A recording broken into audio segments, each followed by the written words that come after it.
জঙ্গল থেকে গুহায়। আমরা জানি বা বনমানুষরা এক গাছ থেকে অন্য গাছের ডাল ধরে ঘুরে বেড়াত, ফলমূল খেত। কিন্তু প্রচণ্ড ঠান্ডায় বরফের যুগে ফলমূল কমে এসেছিল। খিদের জ্বালায় খাবার খোঁজার জন্য দল বেঁধে ঘুরে বেড়াত, গাছের তলায় বা ডালে বসে বিশ্রাম নিত। চারিদিকে বিপদ।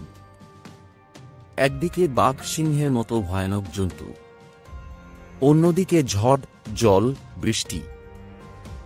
আদিম মানুষ ঘুরতে ঘুরতে পাহাড়ে বিশাল বিশাল গর্ত খুঁজে পেল, যেখানে একসঙ্গে অনেকে আশ্রয় নিতে পারে। ওই বিশাল গর্তগুলোকে বলে গুহা। মানুষ ঠান্ডার হাত থেকে বাঁচার জন্য গুহার ভেতরে জ্বলন্ত কাঠ বা গাছ এনে রাখত।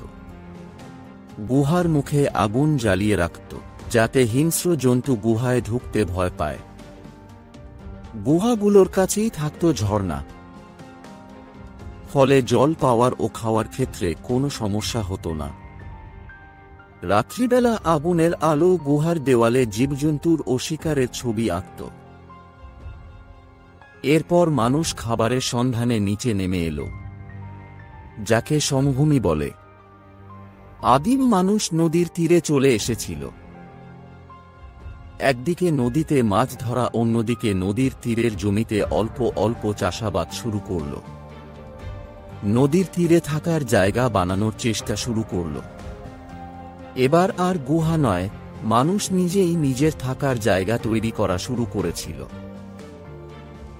আজকে আমরা যে পাকা বাড়ি বা গ্রামে মাটির বাড়িতে থাকি, কিংবা ধরো যারা বড়লোক বা ধনী তারা বিশাল উঁচু উঁচু বাড়িতে থাকে, সেটা কিন্তু একদিনে হয়নি, তার একটি সুদীর্ঘ ইতিহাস আছে। সেই গল্প আমরা পরে করব।